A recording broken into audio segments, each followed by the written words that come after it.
to talk about the season. And so I want to get your impressions of what you felt overall about this particular season. Yeah, I mean, I think it was certainly unique. I don't know what the right word to use would be. I think going into September, we had most of those guys coming back. I think one of the things I talked to a lot of them about was just the whole free agency looming for so many guys. And, could we as a group understand that, if we could play together for each other, help each other, that, everybody would kind of get taken care of, so to speak, in the summer. I think we went through a period where we got off to a really hot start, and then I think the injuries really hurt us. I think we had 7 guys out. I think we maybe dropped 7 in a row, got below 500. I thought, obviously close to the trade deadline, I think maybe we were a game above 500, a game below right there. And then obviously, all that happened, in those several days leading up to maybe it was 2 or 3 days. And I understood the decision from an organizational standpoint in terms of trying to pivot out of where we were at. And then, just trying to get limited practice time, no training camp, this group of guys together, and then obviously some of the guys like Anfernee, never was able to get quite healthy. Nick Richards missed a lot of game. Josh was in and out. We just never got really, really healthy. So we're playing so many different lineups. So, it was challenging, but I felt like the guys tried to do the best job they could with the hand that we were dealt. How do you assess, since you were so intimately involved in everything and still topic of so much conversation, how do you assess it personally as a coach for this season? How do you look at your performance? Yeah, I mean, I'm always going to do that, of where I could have been better. As a coach, I'll go back and I'll review and I'll look at, where I could have been better after the trade deadline, that unique situation, sit down and we'll talk as a staff. Did we do all we could do? Were there other things that we could have done maybe differently? There's always things I feel like at the end of the season I can always do better, and I always try to view it that way of, where you can make growth or improvement, not only as a coach, but with inside of your team and those kind of things. But we put an emphasis on being more physical to start the year. We were pretty good at the charge department there. I thought we really made some headway there. I think one of the things for us that we struggle with a good portion of the year that we have got to get better at, going forward is the turnovers. I think we're inconsistent there. And then certainly when the team changed after the trade deadline, that was a major problem, that and the rebounding. But yeah, I always look at through the lens when the season ends of what myself and our staff, what we could have collectively done better. How about, this, obviously we don't know what your future is, and I don't like that. You probably know either, but if you do decide to leave here, how would you assess your period of 5 years here coaching the Bulls? How do you look at what you've done, what you've accomplished, and maybe what you expected or how it worked out? Yeah, no, I probably need to take some time to think about that one because that's obviously it's been 6 years. 6 years. So I probably would need to reflect back on all that. But you almost have to go year by year. I don't know how I put all of 6 years right now into one capsule. All right, how about this? Got another one. There was much discussion after the press conference the other day.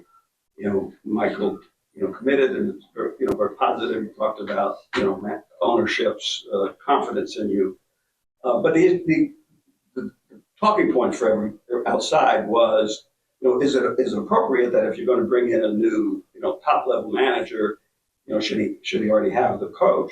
What do you think about that? Should somebody who gets hired in that job, should he have that coach, or do you have any opinion about that? Yeah, I think that's certainly would be the discussion, with ownership. And I said this before. One, I really appreciate, Michael and Jerry's support. I really appreciate the relationship with the both of them. I think, and I said this before, I think maybe some of Michael's comments, I understood what he was saying in terms of support of me. But I'm very, very confident that Jerry and Michael are going to do what's best for the Chicago Bulls. And they should, and we all need to because we work for the organization. So, that's probably some of the things we probably need to discuss, quite honestly, when we get at some point this upcoming week to be able to do that. I totally understand it from a lot of different levels. And those are the conversations that I need to have with Jerry and Michael about. How would you assess Modest's season overall? I know we're asking like big picture questions, but kind of just generally, how would you assess Modest's second season? I kind of view his season a little bit differently. I think it was a season that gave him a lot of information to really make great growth this offseason. That's how I view the season. I think there was a lot of things that he got exposed to and had to deal with that he never had to deal with before. And it really took a turn for him from being a starter when the season started. And then all of a sudden at the trade deadline, he's now going to become a leader. And now he's getting the best defenders and he's having to guard really good players. And, there's a totally different team and he's trying to bring the group together. It was a lot of things. So I think he learned a lot. And I think what he went through is going to really serve him well in the future. Certainly I thought for him, he got off, I thought was playing really well. It was a lot for him, quite honestly, after the trade deadline. And certainly what I asked of him in terms of trying to bring these new guys in, along with Tre and Josh and the guys that were already here. But then going from being a second-year player to now all of a sudden every night you're getting the other team's best defender. You're having to play two ways. The level of endurance and stamina and strength you have to do that, night in and night out, I think it was great that he was thrusted into that. And I think it was eye-opening for him. And I know he always takes those kind of moments and figures out ways to utilize them to get better because he thinks he's always learning in all of this. And I think that's the best teacher for him going forward. Yeah, he revealed something to us after the Orlando game, which I hadn't heard before, where he said he went to you and Billy Schmidt last offseason and said, I don't know how to win. Yeah. Can you teach me? And even though you guys didn't have a winning season, he felt like he made growth and strides in how to impact winning. Do you agree? Yeah, I think that, and I appreciate his openness and honesty in a lot of ways. Like a lot of players wouldn't say that publicly. And he is such a great kid and an honest kid. And I have great respect for his honesty when you talk to him. It's very, very direct. He's very open. He's very honest. And he speaks and asks questions. And some of this stuff was, quite honestly, here's a young player that's in high school and goes to the Ignite G League and he's playing in that. They win 5 games. How would he ever know what it is? He's just been told he's this unbelievable talent and gifted. But to me, this is what I've always talked about with the player development piece. I feel like it's my responsibility and our staff's responsibility to show these guys how to become winning players. And sometimes taking a guy and playing him 30 minutes a game doesn't show that to them. Sometimes you got to take the guy out of the game. You got to show things that he's doing negatively or positively that has a chance to impact winning. And I think for him, the fact that he says, teach me how to become more of a winning player. I don't know necessarily how to do that. And you start to speak about things. You start to show him things. You start to talk about other players. You start to talk about, time score situations, what's going on, all those things. And it was a lot for him, but I love the fact that he takes it in and he wants it. And when he falls short, he doesn't get down about it. Like he's very much knows that these mistakes are going to be part of his growth and development. That's what I love about him. He's got a great spirit about him. Really, I bring these things up because we may not see you again. I mean, it'll be around somewhere, but we may not see you again. It's the last time for this season, too. When you came here to the Bulls from Oklahoma City, the implication was you were coming to a team that, was going to be on the rise, have a chance to compete, made moves to reflect that. Vucevic, all-star, and then DeRozan, Caruso, whatever other moves they make. I'm not sure I want to phrase it that way, but, did the tenure become a disappointment because the team didn't succeed like you were hoping or wanted it to succeed because of all the circumstances surrounding it? Yeah, I mean, I don't want to sit there and make excuses. And I said this a couple of days ago, organizationally, Jerry and Michael, Arturis and Mark, when they were here, myself, we didn't win as much as we wanted to. That's just the bottom line. And, there's a lot of things maybe you can point to, but the reality is I think we all share in that. We all share in that. And that's you're coming to an organization with an incredible fan base, with great support, an organization that has won, obviously, a significant amount of NBA championships, and you're wanting to, I don't want to say restore, but you feel a responsibility to be able to, win at the highest level, and that did not happen. So there can be many factors to look at. I always try to look at it through my own personal lens of how could I, in some way, done more or done better, with the guys that we had. Even this year, I mentioned that before, how I'll view this year or, how my performance. I always look at ways to get better. But clearly, we hadn't won at the level we all wanted to when we first came here. Yeah, you do a lot of self-reflection. Are you hurt by that, by the way it worked out? Because you have had so much success in your career, basically everywhere you've been. Yeah, I don't know if hurt by it. I do think that losing can be a great teacher in terms of what you learn, about, things that, you can sit there and say, well, for example, like Lonzo's injury, right? That I don't think that's all of 6 years, if that makes right. So there's like a lot of things you can look at, but I do think there's a lot of things that you can learn from that. And the other thing too is that there also is a part of it. We may have not been good enough to win a championship, and I felt like the guys that we had put their best foot forward. They worked hard. They tried to connect as a group. There was different things that we had to overcome. But to me, like I said, I'm always going to look at through the lens. Could I have gotten more out of the group? Could I have gotten more out of guys? Could we have, I'm just using this as an example. Like I love DeMar DeRozan, just love the guy, right? But he was just so elite in the mid-range area. Do you make him take more threes? Like stuff like that you go through, but I wouldn't ever change DeMar being other than DeMar. That's why he'll be a Hall of Fame player because of what he does do. So you can look at things like that and I'll evaluate those things, but it's hard for me right now to sit there and talk about 6 years. But if you're talking about the totality of 6 years and the level of winning we haven't had as much as we wanted or I've wanted. I'd be the first one to admit that. About the group, last one for me, about the groups, not to get too sappy, but the game ended with the entire team at the scores table asking the official score to add an assist to lock them over to get a triple-double. What does that say to you about? Yeah, these guys are great guys, and I've said this before, it's a result-oriented business. I get a chance to be around these guys every single day. They walked into a really hard situation after the trade deadline.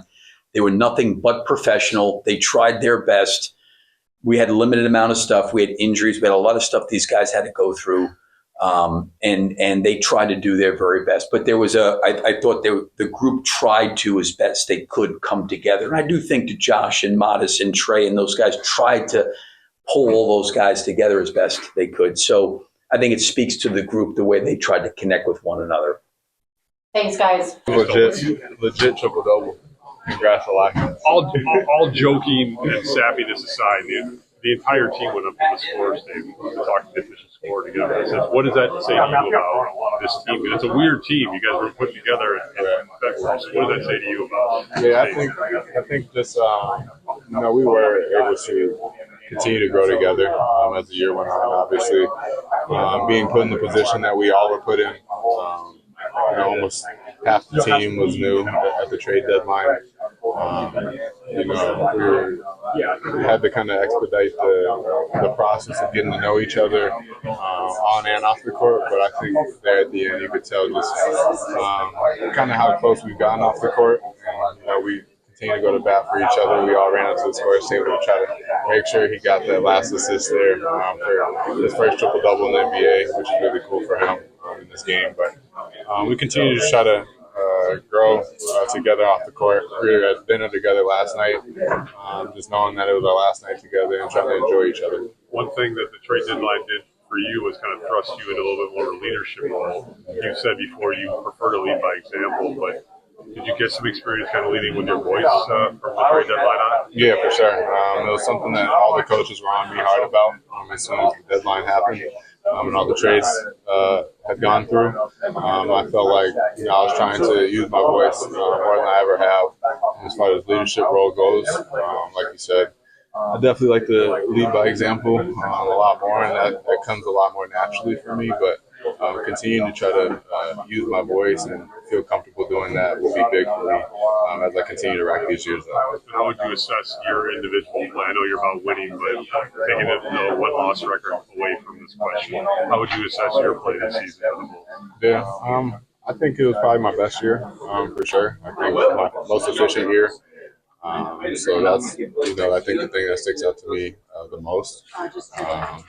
But I mean, I feel like none of it really matters unless we're winning. And so hopefully, going off season, continue to work on my game and head into next year. It'll be the same approach as far as just trying to do anything I can to help the team win. There's so much in flux right now with like the roster and the office and all that. I know there's only so much you can control, but how do you look at the sort of future of the team? You are a lot of people that's under contract next year. It's kind of like your assessment of where the team is headed and your excitement level. Yeah. I mean, I think we all kind of know that there'll be a couple months where nothing really happens, and that's just the nature of it. I think all of our jobs are to go our separate ways and kind of work on the things we need to work on, get our bodies feeling right, things like that. And then, once the season ends, as a champion, everyone will start getting ready for the draft and free agency and things like that. And so definitely excited for the off season for us. I'm excited to see, what moves we make. Obviously, we're going to have to do something based off how many free agents we'll have and that situation there. So definitely excited for the off season, see what we do. But I mean, everyone that's here will continue to work to get better individually, and we'll come together at times as a group too to continue to grow that side of things. But I mean, just heading into the off season, continue to try to grow all of our games. What are your plans and kind of priorities for the summer? What do you want to work on, and kind of where are you going to be based out of? Yeah, I'll be in and out of Chicago for sure. Just making sure I stay around the guys and the organization. Haven't really spent the summer in Chicago yet, so excited to do that, see what it's all about. But continue to just grow all areas. I think continue to hone in on the things that I'm best at, finishing and trying to stay efficient around the hoop and things like that. Continue to try to improve my jump shot. Off the dribble, catch and shoot both areas, and continue to get stronger. It's a long season, so trying to stay stronger so I can play as many games as possible next year. There's obviously a lot going on with Billy as well, and I know you guys have a really close relationship. What's just kind of your opinion about the relationship you guys have built and kind of how you hope to see that move forward? Yeah, my relationship with Billy has grown a lot. Obviously, it's only been just over a year, as crazy as it seems, but yeah, we've gotten really close, and we have a special relationship for sure. I'm very thankful for everything he's done for me, giving me the opportunity that he has, every single night. Obviously, organization made him a priority for him to be around, and I love that. I love playing for him. I think he's about all the right things. He's the ultimate competitor. He wants to win every single night. So, we're all bought into that. We want to follow his lead, and we're excited to see where this goes. Thanks, Trey. New faces coming over the trade deadline, and then you obviously go out with the injury. How would you kind of assess, how the season ended for you, and what your mindset is going into the offseason? Obviously, like you said, it's a kind of a special situation. Obviously, being injured, majority of the time isn't great, obviously, and then you want to be able to, obviously, get yourself acclimated with the team and see where you fit within the group. And so I think that was the hardest part about the situation. But I think everybody came with a positive attitude each and every night. And, that's one thing I respect about everybody here. And, I enjoyed, being around them each and every day. They were always competitive and always, even though the situation wasn't perfect and things weren't going right, everybody was pretty much still locked in on what needs to be done each and every night and put their best foot forward. And, you don't see that everywhere. I mean, you lose a whole bunch of games and guys kind of just brush it off and, let the games go by. And here, everybody can tell everybody cared. You know what I mean? Each and every time, whether it was down 20 at halftime, we all like discussing, watching film together, and see what we can do better. Like those type of things you don't see all that with young teams or teams that might not be having that much success. So that's one thing I've noticed and I respect a lot about this group is that there's a good care factor in how we perform each and every night and the way we play. How will you approach free agency?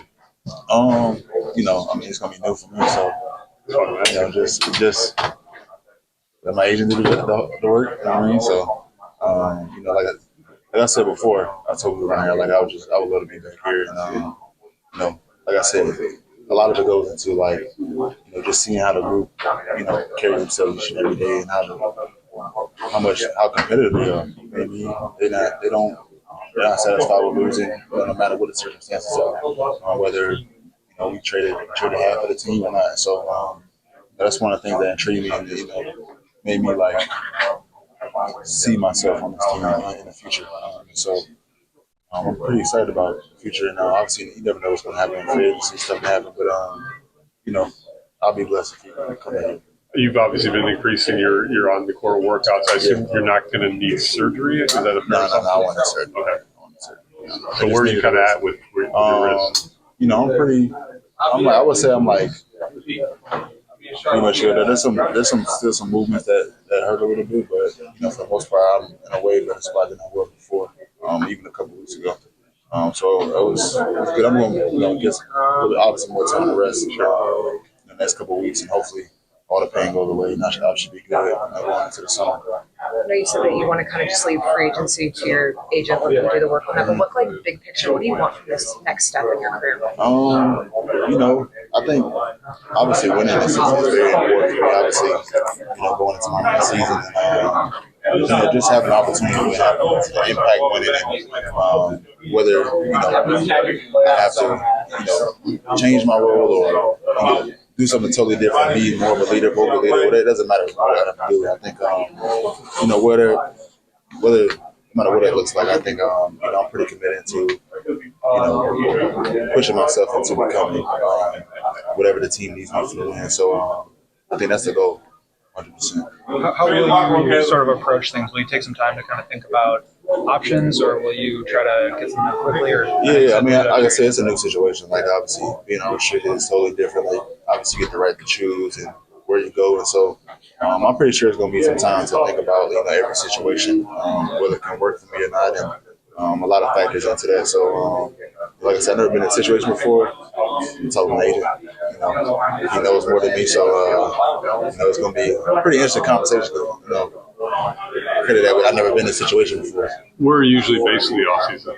Back home in Florida. Okay. Yeah, usually there. All right. Cool. Well, thanks for Season, do you feel like you were still able to get some level of growth out of it despite being sidelined? Yeah, for sure.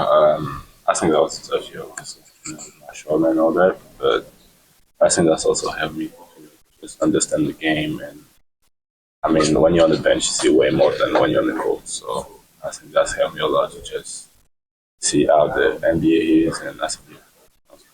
What's kind of your checklist of things that you want to work on in the offseason? I think pretty much everything, just try to get my shoulder ready for next season. And yeah, just get a feel for basketball with a new shoulder. So yeah, just try to work on every aspect of my game. What's kind of your timeline right now? You're not doing contact right now. Nah. Right? When do you get kind of cleared to do 1-on-1, 5-on-5, etc.? I think in a couple of weeks, like 2-3 weeks, I think. And are you going to be in Chicago over the summer? Kind of what's your Yeah, I'm going to stay here most of the summer. I'm going back home for like 1 or 2 weeks, but I'm going to stay here for all summer. Yeah. How's your shoulder feel? Been great. Honestly, right now I feel pretty much nothing. I can do pretty much every movement, free pain. So that's been great. Have they said they'd like to make sure that you're ready for summer league, or is that Yeah, I mean that's the goal right now. We was talking about with that the doc and medical staff, and that was the goal: be ready for summer league. What has just the second part of the season been like? Obviously, there was all the trades and a lot of guys moved. What was your perspective on just how everything worked out? I mean, just try to stay positive. There's a lot going on, but just try to stay with the guys, with the new guys. I got some fresh guy coming, so that was cool. And yeah, just try to build some friendship, and yeah, just try to stay connected with the team. Good. Yeah. Thanks, Al.